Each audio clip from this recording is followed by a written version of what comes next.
What's going on, guys? Welcome to PJ3 Sports, my YouTube channel. I'm your host, Peter Noche. On this YouTube channel, I'm going to be talking about a culmination of different sports: football, basketball, tennis, golf, MMA, and I will be giving you guys my betting tips and strategies to implement in these games. We are going to be talking about today the NFL playoffs, so get ready to tune in. Let's go. Money, money, money team. Money, money, money, money team. Money, money, money, money team. Money, money, money, money team. Money, money, money, money team. Money, money, money, money team. Money, money, money, money team. Money, money, money, money team. All right, guys. So let's get into this NFL wildcard weekend. We got 6 games this weekend. We're only going to cover 4. So these will be my top 4 picks of this week. I'm not going to go over that. Let's get started. So the Chargers versus the Jags. That is the first game that we will be discussing this weekend. This will be on Saturday at 8:15. You got Justin Herbert versus Trevor Lawrence. The head coach is Doug Peterson for the Jacksonville Jaguars versus Brandon Stanley of the Los Angeles Chargers. This is going to be a really intriguing matchup. I can't wait. Very excited. So we're going to go over some predictions for this game and what we're going to see. So first, starting with the Chargers offense. You know, Justin Herbert, he has been good all season long. He's had a lot of success with Keenan Allen and Mike Williams. Those are his key wide receivers that he likes to target in the game. And he also likes to use Austin Eckler. He used Austin Eckler a lot when Keenan Allen and Mike Williams were not in the lineup. He was the main horse. So Austin Eckler has to get going, I believe, in this game. He's got to have some sort of a boost for the Chargers offense to where Justin Herbert can get comfortable, move outside the pocket, and lock up with his top wide receivers and Keenan Allen and Mike Williams. For Jacksonville, the way they had success, by the way, both these teams actually played this year, week 3, and Jacksonville got the best of the Chargers. So Jacksonville, when they were having success, they were getting to Justin Herbert. They were keeping Justin Herbert inside the pocket, making him hold on to the ball, and forcing turnovers, getting them off the field so that their offense could do what they did in that game. What Justin Herbert's got to avoid is he's got to get the ball out quick. That's a really key thing I'm looking at in this game for the Chargers. As we look at the Jacksonville side with Trevor Lawrence and that offensive group, Travis Etienne comes to my mind. He is one of the playmakers on that offensive front. Obviously, they got Marvin Jones, one of their wide receivers, and a bunch of others. You know, Travis Etienne has to be the workhorse of that offense, just like Austin Eckler. If they get that run game going against the Chargers defense very bad against the run. If they can get Travis Etienne going, I think it's going to be a big day for Jacksonville. That will keep them pushing at the Chargers' heels, give Trevor Lawrence some confidence to go downfield and open up with his wideouts. What the Chargers cannot do is allow Trevor Lawrence to stay in the pocket, giving him all the time he needs to make throws. They have to use guys like Joey Bosa, Khalil Mack, and get to Trevor Lawrence and trust in their secondary to make plays in this game. I think this is going to be a really close game. I'm excited for it. I'm going to lean to the Chargers in this game at -2. So I do believe the Chargers will cover, which means they'll win outright. They're actually one of my top picks, as I'll discuss later in the show, but I'm going to roll with the Chargers in this first one. The next game, the Bills versus the Dolphins. The Bills are favored by 13 points. Over-under is 43.5. This will be played at Buffalo on Sunday at 1 o'clock. The keys in this game, obviously, if you've been following the Bills offense, Josh Allen, Stephon Diggs, the crew, they've been unbelievable this year, looking like they're trying to make a run to the Super Bowl. We're Super Bowl favorites coming into this year. I think Josh Allen this has got to be a game where he shows out, just like he did last week against the Patriots. And I think is starting to get him some confidence going into this postseason game. One thing that Josh Allen does really well is he, loves to scramble, get outside the pocket, use his legs, which is what most quarterbacks in his position don't do. especially when he throws the ball so accurately down the field. Miami's going to have a tough time with that. And when I say that, I think Miami has to keep Josh Allen, inside the pocket. They're going to have to, trust in their corners. They had success, when they played Buffalo the first time around. Buffalo got the best of them the second time around, even though both contests were pretty close. But the key problem with Miami is they're going to be missing their quarterback, Tua Tagovailoa. He's out. And you're going to have Skylar Thompson, the third-string quarterback, because Teddy Bridgewater won't be cleared. So this is a big issue for Miami. And I think Buffalo's defense is going to be a key factor in this game. They're going to try to slow down the run of Miami because Miami's only had success against Buffalo, at Buffalo, with running the ball. So Buffalo slowing down the run, forcing Skylar Thompson in big third and longs, making him do stuff that he does not like to do, making him uncomfortable, and forcing the ball in Mike Gesicki's hands, the tight end, or other guys like Cedric Wilson on the outside. I'm going to lay the points with the Bills at minus 13. It's a big number, but I think Buffalo has all the intentions on winning this game. Damar Hamlin coming out of the hospital, I think the Bills are going to be motivated and want to punch Miami right in the mouth. So give me the Bills at minus 13. Number 3, the Giants versus the Vikings.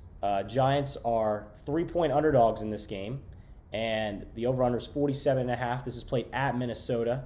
This will be at 4:30, so it'll be right after the Miami-Buffalo game. The keys in this matchup, this is an interesting one. It's a really tight spread, tight game. I see both teams play each other this year. It was a very close contest. Minnesota squeaked out with a field goal by Greg Joseph. So I expect this game to be close. I really do. And I think the Giants had chances to win that last game. I'll start out first with the Vikings side. So what the Vikings need to do in this game is what they did last game. Get Justin Jefferson the ball. When Justin Jefferson gets the ball, Minnesota is tough to stop, tough to beat on the offensive side. He had about 12 catches for 133 yards and a touchdown. You got to get Justin Jefferson the ball. And also that will open up things for Adam Thielen, TJ Hawkinson downfield. And, it will get Dalvin Cook going as well. It will get some juice running and maybe make Kirk Cousins a little more comfortable in the pocket. On the Giants' defensive side, what they got to do is going back to the tape and watching Dallas play Minnesota, watching Philly play Minnesota, watching Green Bay play Minnesota.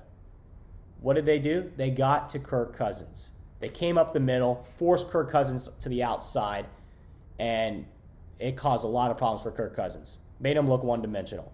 So that is what New York has to do in this game. They have to trust in their defensive line to get to Kirk Cousins, make him uncomfortable, slow down the run early, force him into big longs, third and longs, and get the Minnesota Vikings off the field. As for the New York Giants, their offense, Daniel Jones and Saquon Barkley are the key factors in this game. Let's first start with Daniel Jones. Daniel Jones, he's not just a pocket passer. He can run the ball too. He loves to get outside. He loves to make plays with his legs. That is what he's got to do in this game, and that's what he did against Minnesota. Minnesota has struggled defensively against the run, but also against the pass.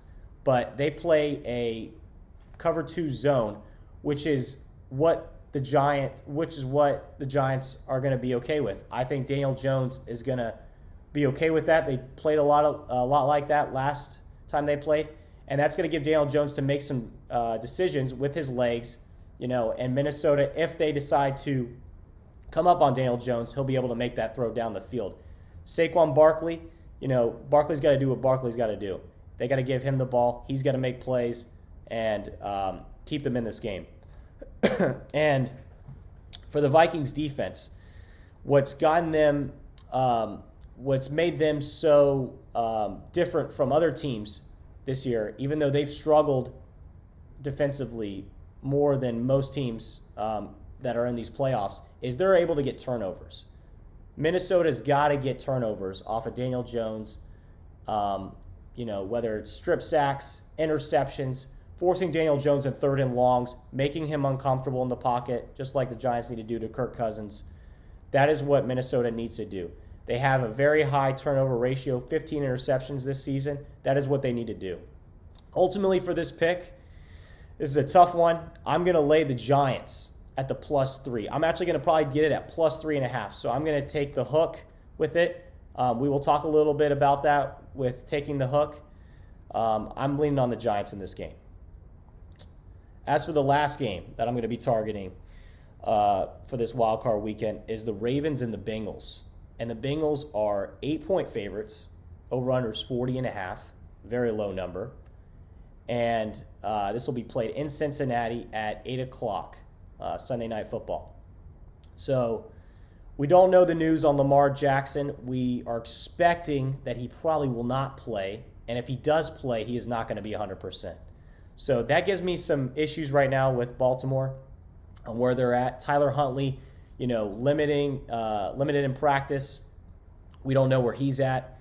So they might start Anthony Brown again. And that's going to make that number jump up. So I would advise you guys, if you guys are watching this, get on Cincinnati. Take Cincinnati early. That would be my choice. But, going into the breakdown of the game, for Baltimore, what they got to do to win this game, even though it seems like a long shot, or to stay in this game, is if Lamar or Tyler Huntley doesn't play and Anthony Brown plays, you got to establish the run game. You got to get J.K. Dobbins the ball. You got to use your run game, even with Anthony Brown at quarterback.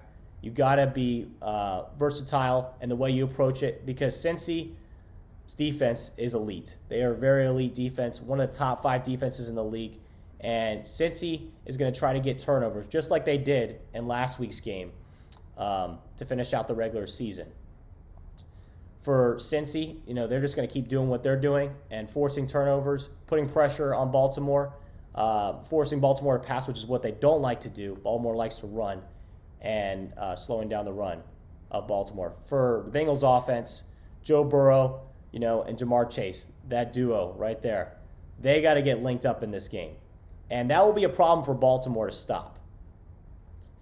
Joe Burrow, he has been sensational all year. And when he's really shine is in playoff time. And, a lot of that, not just to him, goes to credit, but his receivers as well. Tyler Boyd, T. Higgins, Jamar Chase, and also the running back, Joe Mixon. And I think the Bengals need to establish the run game, but also get into those one-on-one with the receivers against the corners of Baltimore and dissect downfield and make those big plays. And I think that is what Joe Burrow will do. We didn't see it a lot last week. He struggled a little bit, but I think Joe Burrow will have a bounce-back game this week. And what the Ravens got to do is you got to slow down Jamar Chase. I think that is the key in this game. Jamar Chase, if you keep him in single coverage, it's just going to be a problem the whole night. You got to be able to mix it up, double team him, make someone else beat you besides Jamar Chase. Make Tyler Boyd beat you. Make Hayden Hurst beat you. Someone else has to beat you if you're the Baltimore Ravens. So that is what I think. I don't think they're going to be able to do that, and that is why I am going to lay the spread with Cincinnati. It is at 8. I'm going to try to get this down to 6.5, 7 if possible, but I'm looking to get it at 6.5 by that hook for under a touchdown. I would suggest you guys to do the same. All right, so now that I gave you guys my picks, I'm going to give you guys a strategy to use this weekend, and I'm going to use it as well. So this is my suggestion. So I'm going to play out a scenario. If you have, let's say, $100 you're going to bet with this weekend. Okay, it could be 200, 300, but we're going to do 100. Your top 2 picks, I want you to bet 30 and 30 on your top 2, and on the bottom 2, I want you to bet 20 and 20.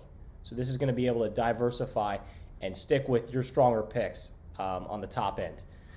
The top 2 picks that I am picking this weekend, I am going to take the New York Giants at +3.5, and I'm going to take the Buffalo Bills at -13. I feel very strong about both of those picks. I do think the Giants will win outright. That is that's what I think. But I love the Giants at +3.5. If Minnesota squeaks out a field goal, you never know. But I love Buffalo as well. minus 13. I think they're going to absolutely destroy the Miami Dolphins. It's a big number, but I'm willing to lay it as one of my favorite options. And then the other two, obviously, is Cincinnati at minus 6.5.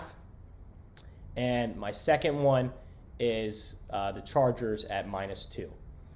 All right, guys, I hope you guys enjoyed the takes I gave you regarding this NFL weekend. I also am going to be sending out some feeds regarding injuries and updates for this week as we approach the NFL weekend. I'm going to do it on Twitter at PJ3 Sports, so go follow me on Twitter, and also check out this video. Like, comment, subscribe, do whatever you got to do. Good luck this weekend with your bets.